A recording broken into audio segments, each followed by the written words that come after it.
first off, thank you for having me. Thank you for your time. I really appreciate it, and congratulations on your film. Thank you for your great fashion style today. I love it. So, there's something you said recently that I really found interesting and beautiful, actually. That you said that Guardians of the Galaxy was your ode to cinema, and that Superman was your ode to comic books. So, in the process of doing this film, how has the writing, directing, and the whole process changed you? Maybe help you become a better artist, storyteller, or even your personal life? Like, how's the whole process changed you? Definitely. I mean, I think it's just been a more raw experience from the beginning. I think, you know, I've sort of concentrated a lot of my career on telling stories of edgy characters who have something good at the center, but they have to drop away the facade to get to that.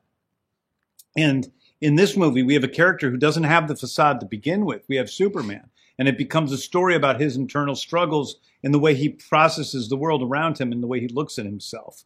And I think that right away, that made it more of a challenge for me to write, because I don't have my bag of tricks and I'm usually going into to write those characters. And that manifested itself in many ways. It manifested itself in that there are songs in this movie, but basically it's a score film. So I had to just go with that and really trust in my composers to work with them and create something good. You know, it happens in the way that it's a lot of actors who I've never worked with before. I really rely on my Chris Pratts and Dave Bautistas and Pom Clementieffs as being people that I work with time and time again, that I've gotten to know. So it was a little bit scarier. I felt like a trapeze artist without the net, much more so this time around. But I think you, sir, you did a great job. Thank you. Superman has always been a beacon of hope, and he's always been a metaphor for the immigrant story and experience. Yeah. So I wanted to ask you, with all that's going on in the world right now, we got climate, we got war, we got, ICE, we got immigration stuff and issues and politics. Yeah. Why does the world need right now this Superman film?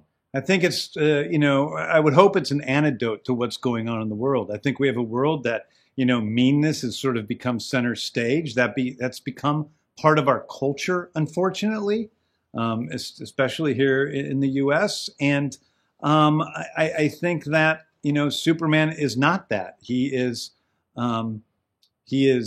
loving, he is kind, he is always looking out for the people that are being oppressed, no matter who they are or where they are or what country they're from. And he cares about everyone, and all life is sacred, even the life of a squirrel. So I think that, I think that goes against the grain today.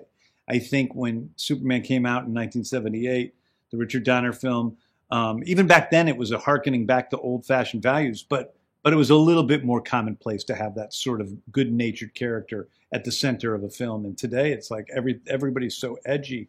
It's not edgy anymore. What's edgy is being what Superman is. And like I said, you exploring that in the film, you did a fantastic job with that. One of the things I also appreciated about your take on the Superman and his world is the comic booky element of it all. Yeah. So the mythology, the legacy, So I wanted to ask you, even though you explore that, was there something like a character or a story arc or a fantasy sci-fi element that you were like, whoa, let's take it down a notch. This is too much. Perhaps too much for casual audiences. Yeah. Being this the first outing.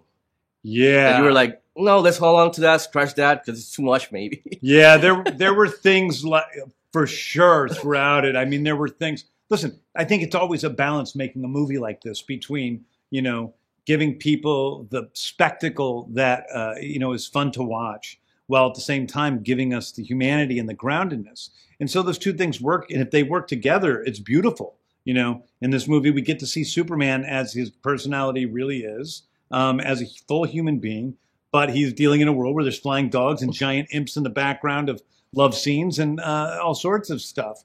But there's definitely times when things would get a little bit too nuts, and it isn't because it's too crazy for a movie. It's because it starts to lose its reality.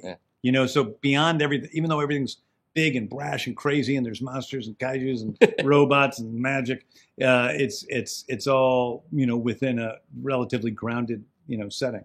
It was great. And before wrapping up, I wanted to ask you, obviously being a longtime fan of your work and Superman since I was a little boy, being from Puerto Rico, this is the first movie for the DCU. Are there any plans of integrating into this world of superheroes, maybe any Latino, Hispanic, Well, DC superheroes, or listen, maybe Puerto first, Rican heroes. I don't know. Absolutely. I mean, I think that we want to make sure everyone is represented, and I think that we do have Blue Beetle, who's Yes. Mexican, and he's still in our coterie of heroes, and we want to see him show up in the near future. So we definitely want to make sure that listen, it really feels good to have people representing all sorts of people, whether it's somebody from a country where they don't normally have people in their countries, as superheroes, or if it's somebody who's adopted or somebody, Yes. I mean, it's like it's cool to see. It's cool to see people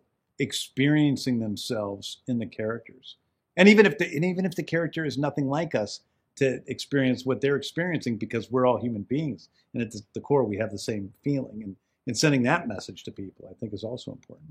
And like I said, I think you nailed it. So congratulations again on the film, and thank you for your time and having me. I really appreciate it. Oh, I appreciate it. I like the Action Comics here. I can't believe you brought your multi-million-dollar Action Comics. Yeah. I know. Yeah. Thank you.